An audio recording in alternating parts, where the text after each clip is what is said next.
Hello, and welcome to the Mr. 50mm YouTube channel. In this installment of, oh my god, how many Nikon cameras can one human have? We have the Nikon D80, yet another 10 megapixel CCD censored camera.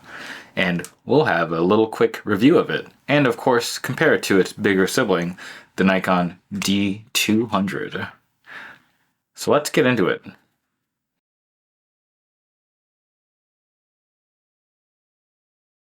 What is the Nikon D80? Well, the Nikon D80 is an entry-level f-mount DSLR released by Nikon in September of 2006, months after the D200 was announced.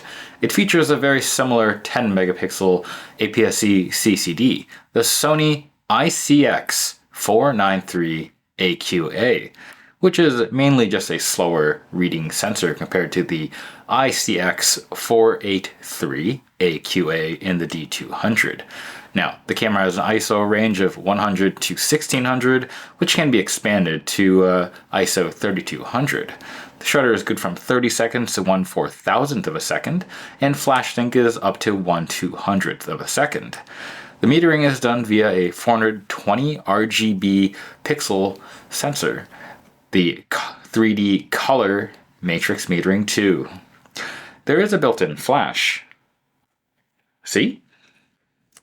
And has maximum shooting speed of up to 3 FPS for 6 RAWs. Well, the autofocus is handled by a 11-point system, one of which is a cross point, the center. It's the Multicam 1000 that's found in the D200 as well.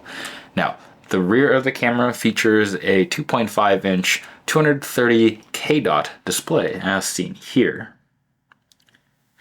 Storage media is SD cards, and it supports up to SDHC, meaning 32 gigabytes or less.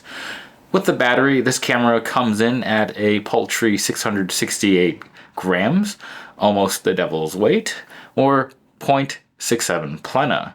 When the camera was new, it cost $999 USD, or $1,550 in devalued now dollars, roughly 2,140 Canadian goose souls.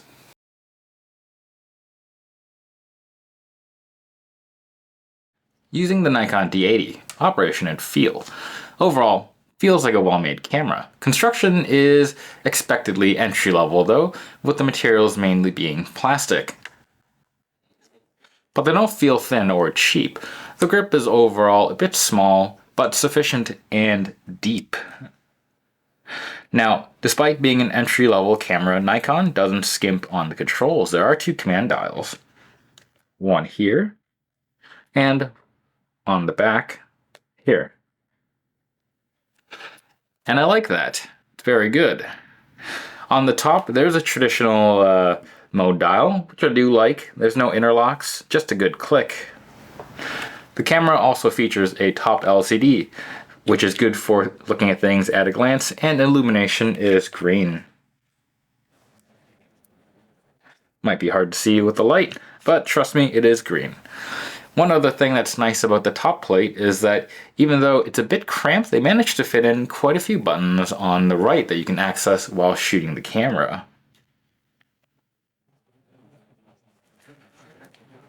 Now, this does mean that, if you're at eye level, you can in theory tweak a lot of things. That being said, if you are shooting at eye level, you will notice that the actual viewfinder doesn't show you as much stuff as it does in the D200 if you have that camera as well. So despite all the controls being able to be operated with just your right hand and at eye level, you actually can't see what metering mode you are currently in, what drive mode you're currently in, and what AF mode you're looking at during operation at eye level. So either way, if you do change these, you will likely have to take a look at the top LCD anyways, which kind of sucks, but it's another reminder that this is a entry-level camera. At least one very important display did make it into the viewfinder though, and that's the exposure comp, which you can press here to adjust and then roll your command dial, and you'll see that change in the viewfinder. Now, on the back, you have a 2.5-inch LCD, and it's pretty good for the era. It is clear enough, and you can certainly check exposure and sharpness. Now, the on-screen menus are typical old Nikon. Overall, very straightforward, not much to talk about. That being said, there are more signs that this camera is a bit of a budget camera. Again, if you look at the back of the camera, you'll notice that there are no extra buttons with specific functions. So it's kind of just bare bones back here. The directional pad over here doesn't even have a center click. Now, your front is not too bad. You got your lens or flash pop-up. You have a bracketing mode button right underneath that. And you actually have a aperture preview here. And you actually have one custom button right here. Maybe hard to see. I've certainly used it, and I set it to the spot metering mode so that when I hold the button down, I know that the camera is entering into spot metering. And I find this quite useful when shooting in a lot of bright light, and I just wanted to expose on a certain thing. Overall, the D80, although small and compact, and it's a bit clear that there are a couple ergonomic compromises, it handles pretty well given its size. I would definitely not be uncomfortable using it, and there are enough controls to make it a nice experience.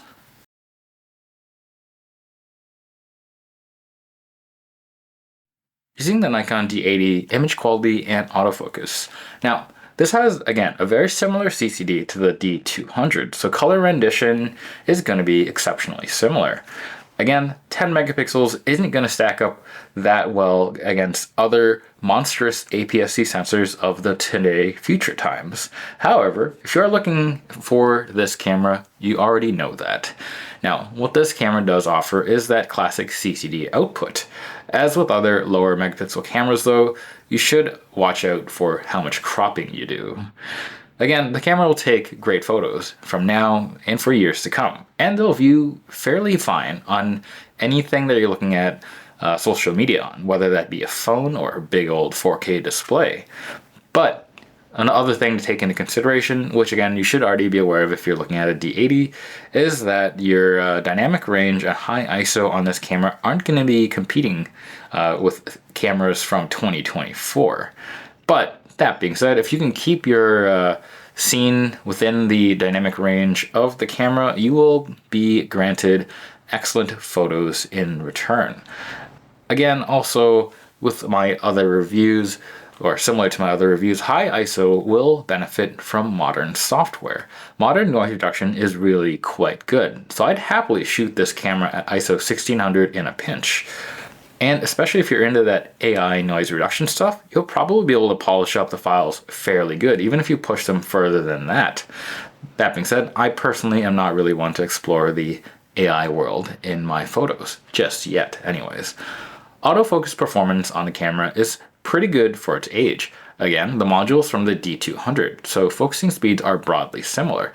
Additionally, this camera also has an inbuilt motor for your D-type AF lenses, or any of the lenses that require a focus screw. And again, it focuses broadly similar to the D200 in terms of speed. That being said, the way I like to shoot it is still to use your center focus point and then recompose. And I find this to work out pretty well. One thing to note is that the shooting speed is a paltry 3 FPS with a buffer of only 6 RAWs, and I find that quite limiting and a bit difficult if you do actually plan to shoot action. It's not impossible like with most other cameras, you just have to get used to timing things better than if you were using a modern camera shooting 20 FPS with a raw depth of 1 billion RAWs.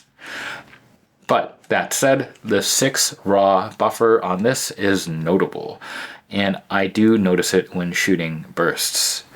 That being said, let's listen to what the camera is like in its, continuous shooting mode.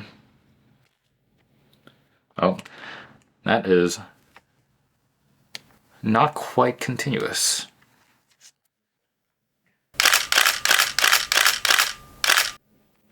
There we go.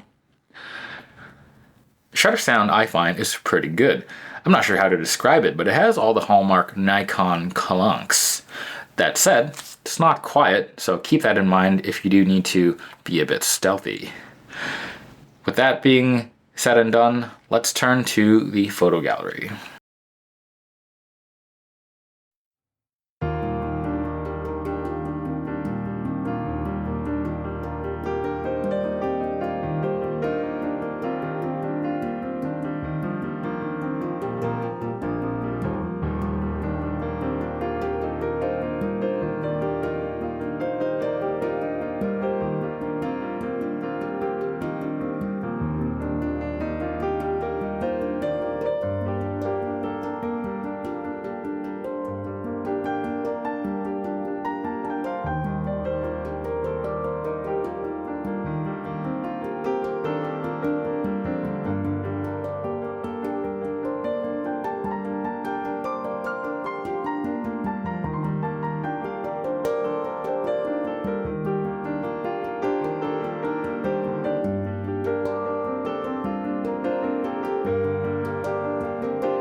The Nikon D80 and D200, notable differences in my recommendations. Well, so one thing I do want to bring up is compatibility with older f-mount lenses. The D200 will mount and meter AI and newer lenses, which is quite nice. However, the D80 can mount said lenses, however, it will not meter them. They'll only work in manual mode, which isn't too bad if you're not going to be using a lot of old f-mount glass. But it's really the reason why I like the D200 over the D80, even though it is a bigger, chunkier camera. I do like shooting my manual glass, and I do like having the ability to meter while using it. Now, why is this, you ask? Well, it's pretty simple, and I'll be able to show you. With the Nikon D80, if you have a look at the mount, you will notice that there is nothing here. There's usually a coupling tab on older Nikon DSLRs which can meter that sits around here. And with the D80, that is not there. Instead, what we do actually have is this little tab here. Now, that only gives the information to the camera that the lens is fully stopped down. Otherwise, there's no real aperture coupling, so the camera doesn't know what aperture you have your lens set to, unlike on the D200 where that tab is present, which again, I can show you here. So if we have a close look,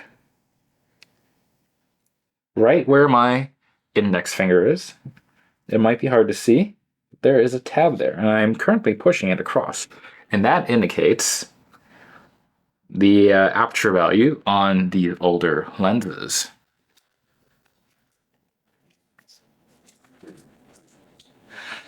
Now, one thing to notice for the D80, or in its favor, is that the D80 is notably lighter. 250 grams less, just about. Additionally, it is smaller than the D200 in basically every direction.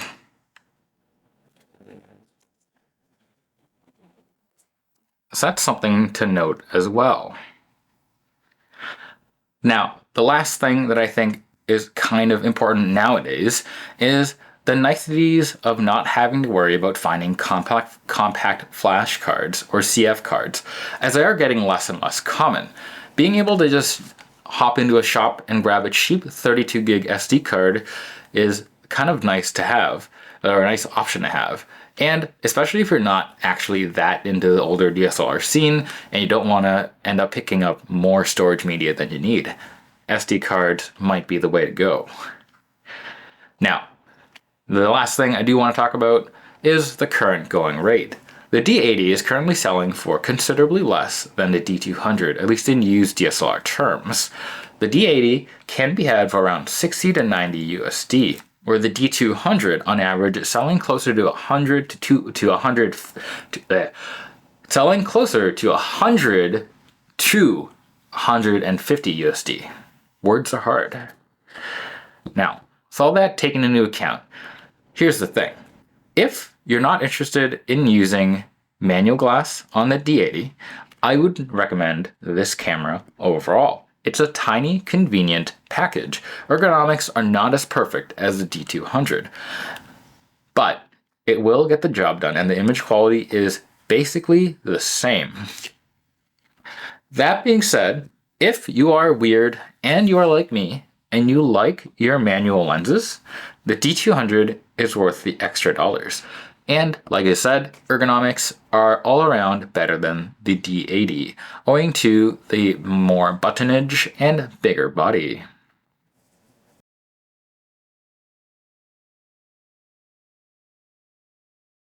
Conclusion.